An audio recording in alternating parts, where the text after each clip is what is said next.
Magandang gabi po. Ganun po. Tatanong ko lang po yung kung ang isang tao nahatulan na siya iligtas, ano po ang magiging buhay niya sa piling ng Diyos? Ganito rin po ba? Nagkakaroon ng mga gawain? Makakain din po ba siya? Magugutom din po ba siya? Inom? Ano po ang magiging piling niya sa buhay?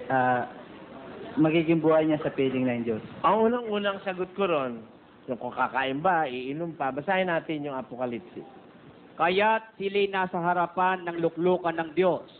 Sila'y hindi na magugutom pa, ni mauuhaw pa man, ni hindi na sila tatamaan ng araw o ng anumang init. Ayun.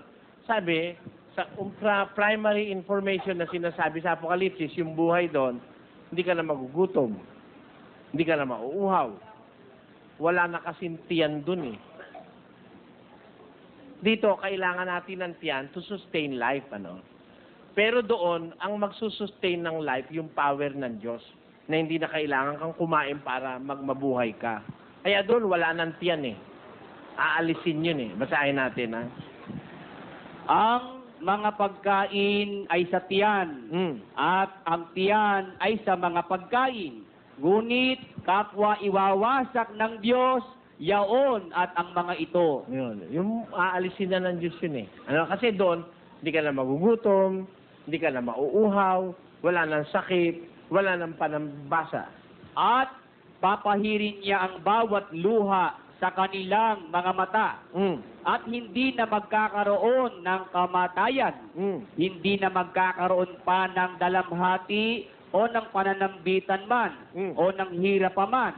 Ang mga bagay ng una ay naparam na, at yaong nakaluklok sa luklukan ay nagsabi, narito, ginagawa kong bago ang lahat ng mga bagay. Ang mga salitang ito, At sinabi niya, isulat mo, sapagkat ang mga salitang ito ay tapat at tunay. ayun, babaguhin niya na eh. Wala nang panambitan, wala nang hirap, wala nang luha, wala na. Pero, para sabihin ko sa iyo kapatid, hindi ko kayang ilarawan sa iyo kung anong klaseng buhay yung andon.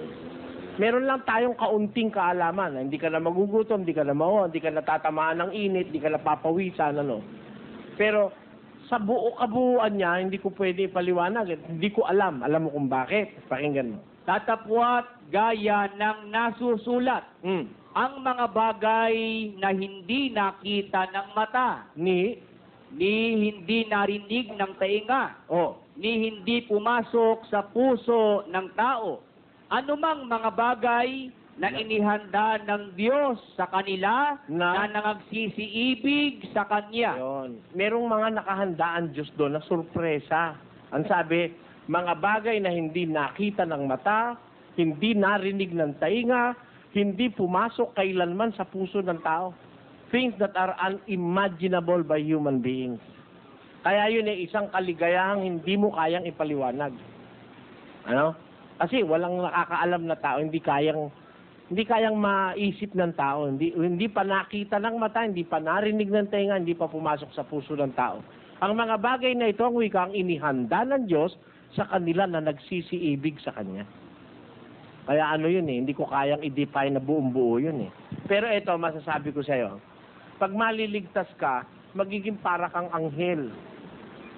Parang spirit being, pwede kang pumunta sa Mars, pwede kang pumunta doon sa mga galaxies, maglakbay ka kung saan-saan mong gusto, pwede yon.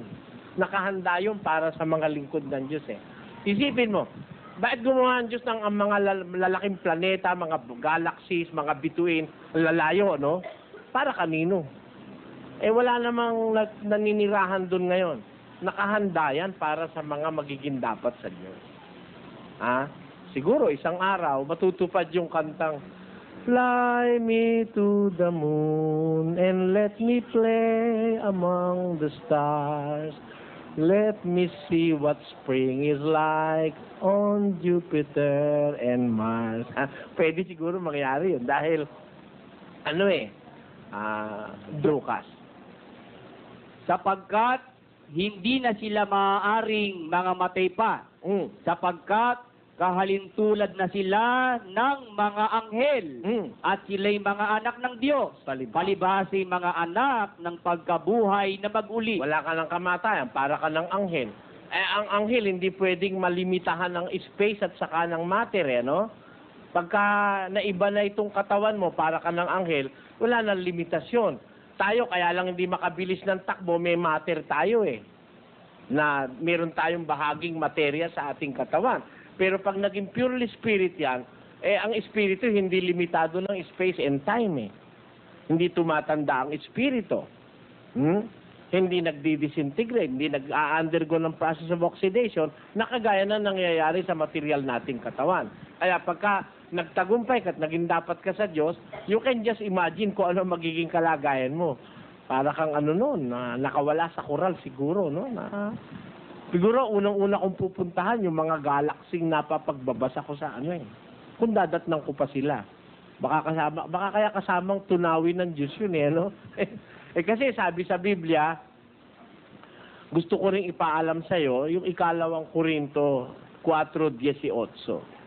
Samantalang kami ay nagsisitingin, hindi sa mga bagay na nangakikita, kundi sa mga bagay na hindi nangakikita. Bakit? Sapagkat ang mga bagay na nangakikita ay may katapusan. Tatapwat, ang mga bagay na hindi nangakikita ay walang hanggan. Tamo, dalawang bagay Yung hindi nakikita, walang hanggan. Yung nakikita, may katapusan Kaya itong lahat ng nakikita mong ito, matatapos ito Papalitan ito ng Diyos pagdating ng araw. Sabi niya, 65 ni Isaias, 17. Sapagkat narito, ako'y lumilikha ng mga bagong langit at ng bagong lupa at ang mga dating bagay ay hindi maaalaala o mapapasaisip man. Gagawa siya ng mga bagong langit at isang bagong lupa. Kaya hindi mo ma-imagine yon. At pag may pastor na nagsabi sa yung alam niyang ipaliwanag yon, mayabang yun. Paano po yung nahatulan na hindi naligtas? Ano pong magiging buhay niya? Yung hindi magiging dapat sa Diyos, dadalhin ng Diyos yun dun sa 14:9 ng Apokalipsis.